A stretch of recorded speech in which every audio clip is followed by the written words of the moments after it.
This is certainly an interesting time to be studying U.S. government, especially the branches of government and separation of powers. We're obviously in the midst of this 2020 presidential election, and I know it's got all of your attention, and that's a good thing. I wanted to share some my perspectives on the presidency, not this particular election, but to talk about our elections, to talk about Congress and about the judiciary. So I'm going to do that with a few slides, and then I'll show you a video. I do want you to know that this is not unusual, either in the time that it's taking or the controversy that surrounds it. This is democracy in action. And so let me share a few slides with you, get it open here, and begin with a graphic. This is a Harper's Weekly publication from 1867, and it depicts Black men, and these are principally formerly enslaved men. Women wouldn't get the right to vote to 1920, so these are formerly enslaved men having been gained the right to vote, voting for the first time. And so when we think about the controversies surrounding our 2020 election, let's keep it in perspective. Elections are always hotly contested, and there's perhaps no more hotly contested an election than this particular one. And I'll tell you why that's true in just a few minutes. So let me share some insights, some thoughts on the government and the three branches of that government, beginning with the U.S. Constitution. You remember our conversations about the protections that the Constitution provided for enslavers. That, as we said at the time, and as history would prove, would continue to be a controversy that ultimately is going to lead to the U.S. Civil War. In terms of maybe the first most significant judicial action of the U.S. Supreme Court is the case Dred Scott v. Sanford, 1857.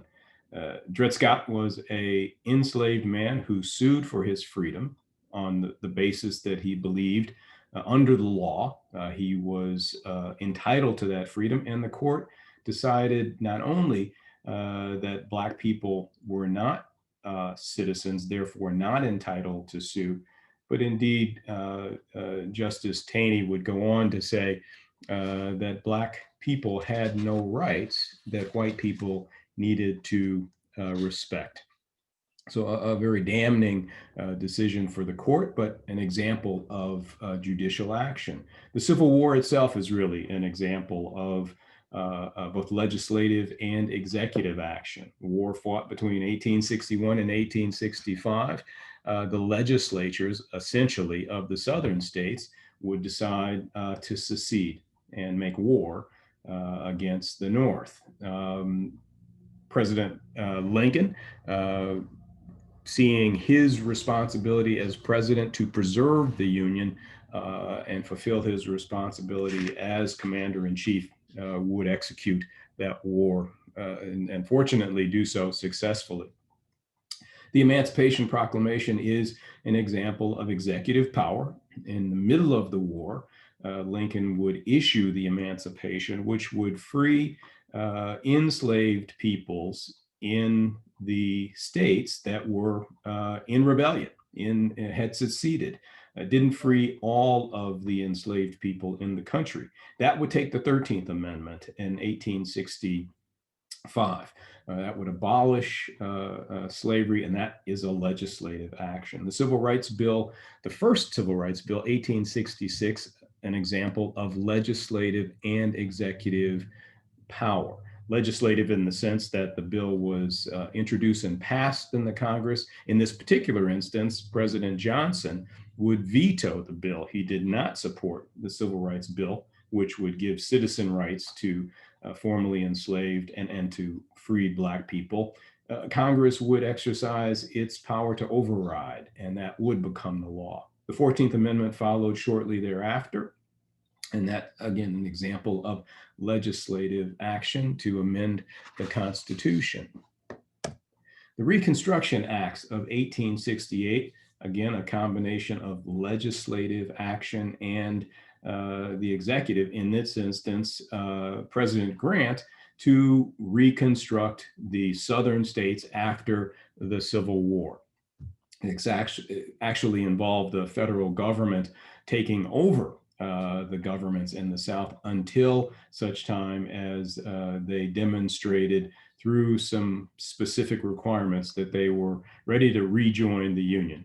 The 15th Amendment was the amendment, again, a legislative action to change the Constitution to prohibit state actions or any actions that would interfere with a person's right to vote, whether that person was Black or white. Reconstruction era is an important era. This is the time after the Civil War through about 12 years where you saw actions by the executive, President Grant, and by legislatures, both on the federal level, state, and local. Indeed, you're going to find for the first time, because of the passage of the Civil War amendments, the 13th, 14th, and 15th, Black men elected to office at the national level. Hiram Revels and Blanche K. Bruce would be the first African Americans to sit in the U.S. Senate.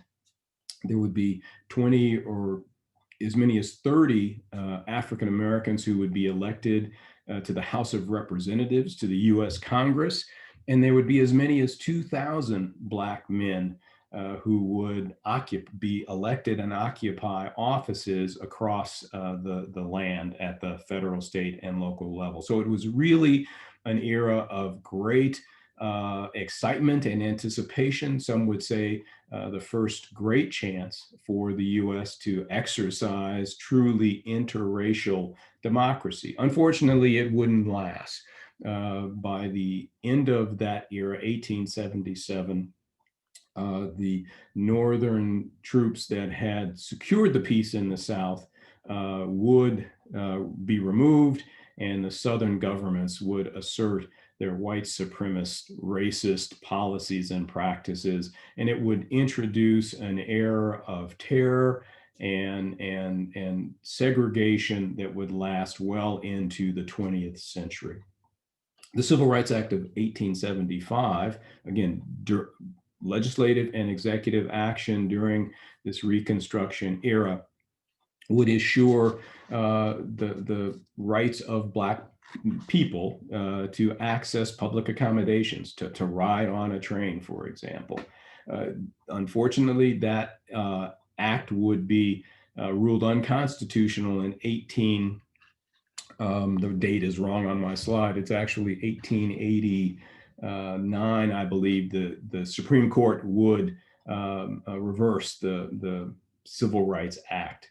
In 1896 as well, the U.S. Supreme Court, again, another example of judicial action, would rule in the Plessy v. Ferguson case that separate facilities did not violate the 14th Amendment, therefore essentially giving the court's approval to segregated life that would, again, exist in America through the earliest parts of the 20th century. It would take Brown versus Board of Education, another U.S. Supreme Court judicial action, to reverse Plessy. And Brown would essentially argue that segregated facilities, in this case schools, but segregated facilities do in fact violate the Constitution, the 14th Amendment, a very, very important decision. The civil rights movement itself is not specifically an example of either legislative, executive, or judicial action, but it is the movement, the freedom movement, led by people like Dr. Martin Luther King and John Lewis, the congressman who we recently lost, and many, many others, too many to name here, who fought and bled for the rights guaranteed by the Constitution that would ultimately lead in 1964, 1965, and 1968 to the passage of civil rights acts that essentially said that color, religion, and race wasn't the basis for legal discrimination. The 65 Act guaranteed the right to vote, the Voting Rights Act, and the 68 Act, 1968 Act, ensured that individuals, families could buy and rent property wherever. Those were, again, examples of legislative and executive actions. I've mentioned Thurgood Marshall here. He is the first African-American who would be appointed to the U.S. Supreme Court. The executive role there is in the nominating process. The legislature, through the U.S. Senate, exercises its powers of advise and consent, and then obviously the judiciary would seat Thurgood Marshall again as the first Associate Justice of the U.S. Supreme Court.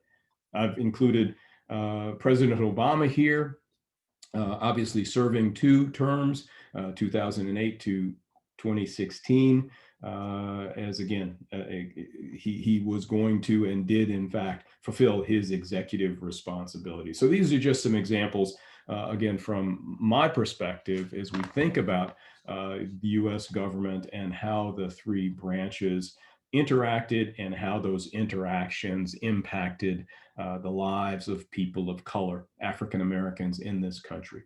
Let's watch the video. It's another crash course video on the checks and balances and the separation of powers.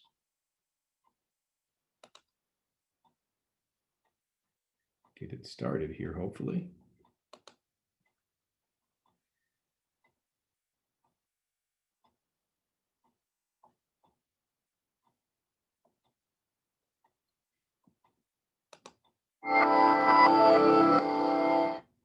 Hi, I'm Craig, and this is Crash Course Government and Politics, and today I'm going to try to explain 2 fundamental concepts of American government that students and citizens often confuse: Team Jacob and Team Edward.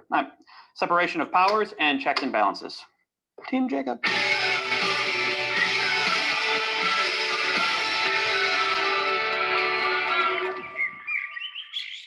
So separation of powers is really simple. The national government is divided into 3 separate branches: the legislative branch, the executive branch, and the judicial branch. I put them in this order because that's the way the Constitution has them, and I'm not going to argue with the Constitution, except for that stupid 3/5 of a person thing. So the legislative branch comes first because it's supposed to be the most important branch. And Article 1 is the longest and most detailed of the 7 articles in the Constitution. The main job of the legislature is to make laws. The secondary job is to say, no, it's your fault. No, it's your fault. No, it's your fault. I'm going home. I have to campaign. Then we have the executive branch, and here the Constitution is a little less helpful. Article 2, Section 1 states, "The executive power shall be vested in a President of the United States of America." The executive branch is obviously more than just one guy or girl. The executive branch is in charge of executing the laws, which basically means carrying them out. So the President is like the CEO of the U.S., making sure that the government governs. Interestingly, the President's power as executive is found in the oath of office. "I do solemnly swear or affirm that I will faithfully execute the office of President of the United States, and will to the best of my ability preserve, protect, and defend the Constitution of the United States."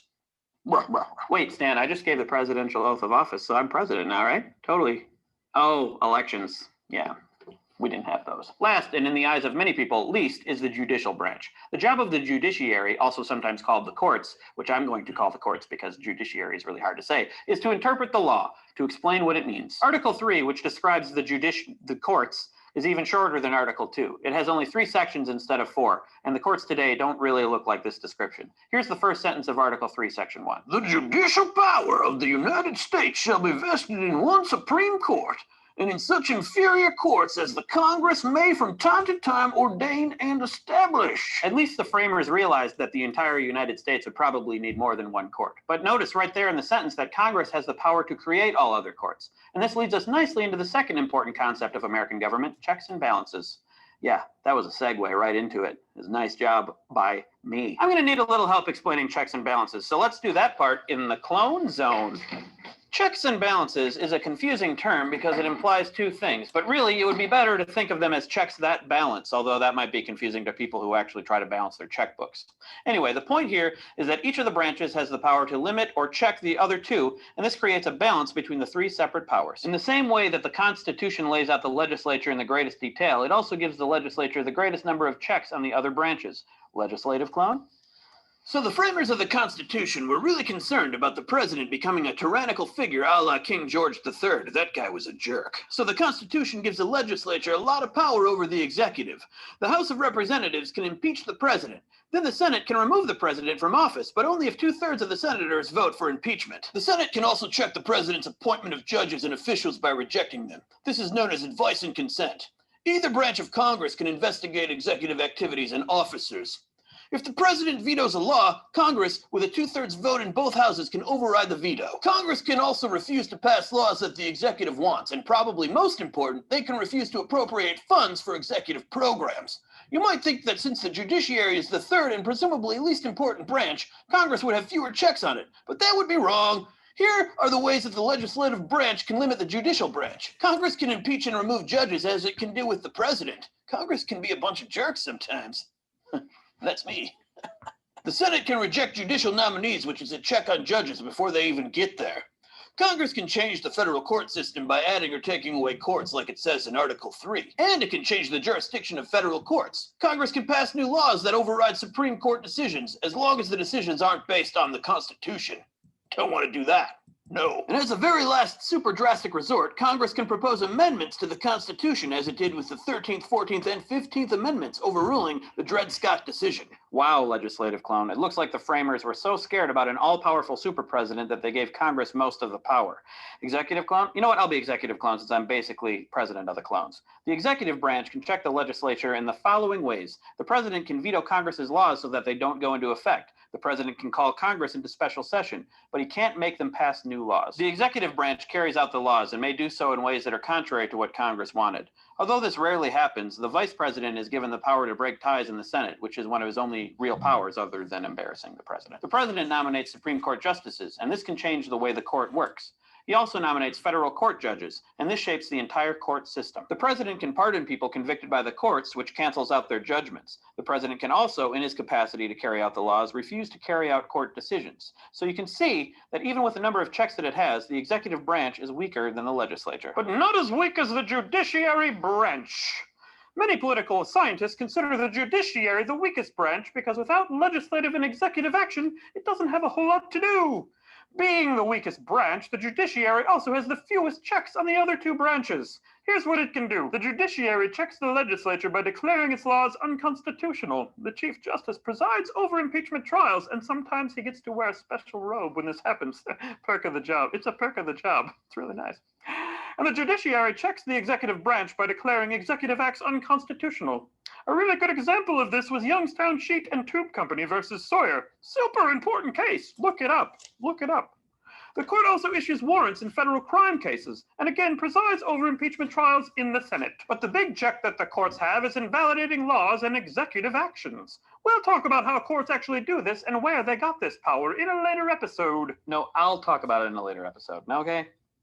Let's go back to the regular desk. Door out of order! Thanks, clowns. Now, some of you are probably saying, Craig, this is very helpful information, but why do we have checks and balances in the first place? To you, I say, stop talking to your computers. That's weird. I also say, let's go to the thought bubble. So the framers of the Constitution were terrified of a tyrannical central government that would destroy people's rights like they felt the British had. The powers of the national government are separated, and each branch is able to check the others because this makes it more difficult for the government to act in ways that harm the rights and interests of the citizens. One of the best explanations of this comes from, you guessed it, the Federalist Papers. In this case, Federalist 51, which was written by James Madison, who also wrote a lot of the Constitution and became president. So he kind of knows what he's talking about. And really, it's a shame that he's not on our money, because then Americans would pay him more attention. They would also pay him, literally. In Federalist 51, the title of which also contains the phrase checks and balances, Madison wrote, "But the great security against a gradual concentration of the several powers in the same department consists in giving to those who administer each department the necessary constitutional means and personal motives to resist encroachments of the others. It may be a reflection on human nature that such devices should be necessary to control the abuses of government. But what is government itself but the greatest of all reflections on human nature? That's right, he wrote with an accent. Don't know how that's possible. Thanks, Thought Bubble. Madison was talking about checks and balances. I'll leave it up to you to decide if human nature requires that we build safeguards into our government to protect us from our leaders. But Madison thought so. And I think so too. But this isn't about me. This is about government. And it's helpful to remember that when people tell you that the framers of the Constitution were infallible, James Madison actually thought that they were outfallible, or just fallible. Anyway, see you next time.